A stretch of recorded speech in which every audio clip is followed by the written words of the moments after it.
E a gente conversa hoje com a Solange Surur, que é economista do UBS aqui no Brasil e colunista do Money. Solange, a gente vive uma crise de crédito no Brasil, será que dá para dizer isso? Boa tarde.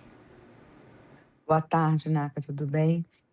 Não, eu não acho que a gente está vivendo uma crise de crédito, a gente está vendo sim a inadimplência subir, mas a gente não está vendo uma retração excessiva das concessões e nem está vendo essa inadimplência gerar problema no setor financeiro, muito pelo contrário, né?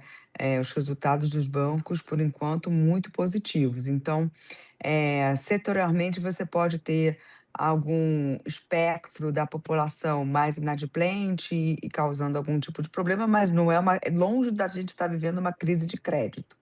E aí, que tipo de análise dá para fazer? Porque o mundo político, ao longo das últimas semanas, Solange, estabeleceu este assunto, o endividamento das famílias, como sendo uma prioridade máxima na pauta econômica.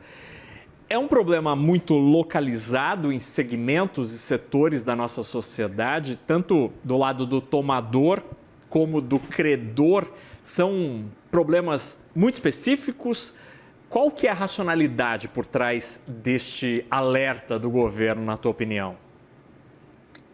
Bem, Naka, assim, a gente não está vivendo uma crise de crédito, Uhum. mas que o endividamento está alto, ele está alto, né? E aí a gente tem vários fatores. A gente tem o principal deles, o pagamento de juros, né? E os juros estão altos não porque o Banco Central quer, mas pelo fato da economia estar super estimulada por estímulos fiscais e a Selic, mesmo alta, não consegue controlar essa demanda e trazer a inflação para perto da meta. Então, os juros realmente estão pesando no endividamento. E esses estímulos fiscais, na minha opinião, são o que estão por trás desse juro que vai precisar ficar alto por muito tempo.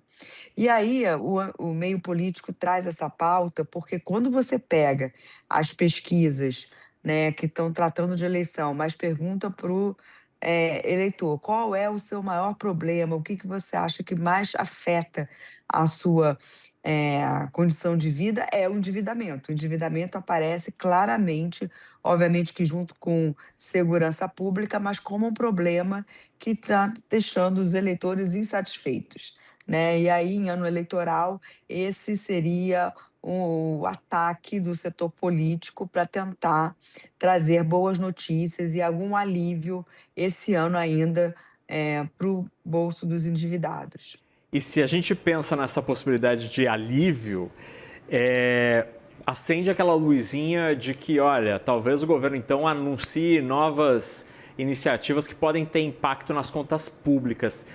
Te parece que esse risco começa a crescer diante dos números das pesquisas eleitorais, da situação do governo, da Uhum. popularidade?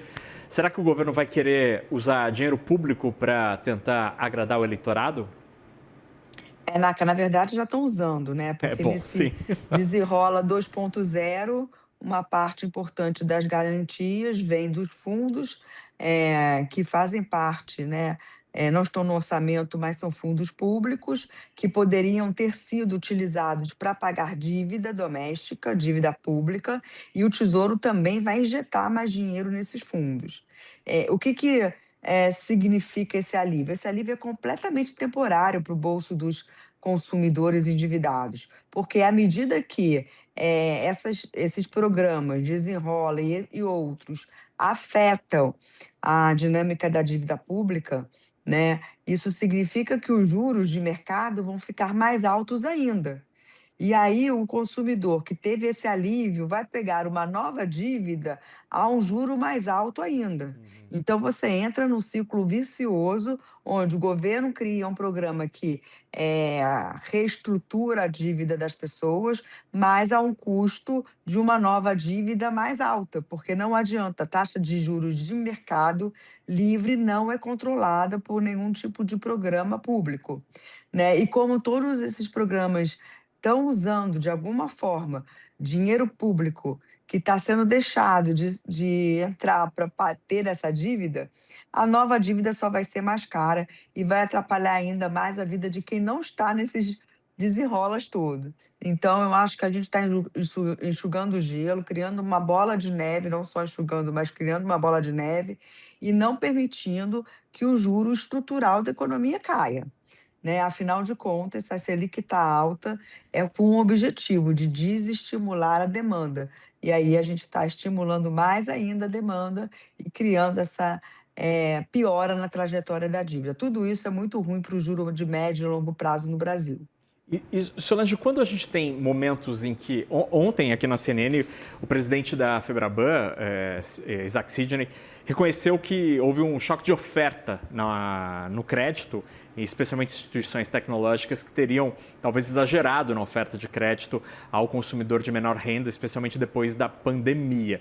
Quando a gente tem, eventualmente, algum exagero, assim, alguma distorção no mercado, no setor privado, a correção ela acontece às vezes de maneira dolorosa, seja, por exemplo, com a inadimplência do tomador de crédito, ou seja, com problema financeiro e prejuízo de quem emprestou. Esse tipo de iniciativa do Desenrola adia esse tipo de solução em que o mercado aprenderia que houve um exagero e você impede esse aprendizado? Dá para dizer isso? Com certeza, NAC, não só impede o aprendizado, mas cria o risco moral, que a gente Sim. chama economia. Uhum. Quando você não sofre as consequências das suas ações, você aposta de novo e mais, e isso vai continuar sendo um problema para frente. Então, a inadimplência não vai cair, porque esse novo consumidor, esse consumidor que, né, teve a sua dívida aliviada, vai pegar uma outra dívida, né? Os bancos que tiveram de uma certa forma, a inadimplência salva, uma parte boa da inadimplência, vão dar crédito de novo para quem não tem um risco, bem mensurado, e o problema vai acontecer de novo. Então, eu acho que essas iniciativas não só adiam o problema, mas agravam o custo deste problema para frente. E, de novo, toda tentativa de não deixar as consequências econômicas aparecerem de ações que não deram certo, elas, assim, acabam sendo muito custosas para a sociedade como um todo. A gente socializa os custos de ações, de empresas e de consumidores que foram erradas.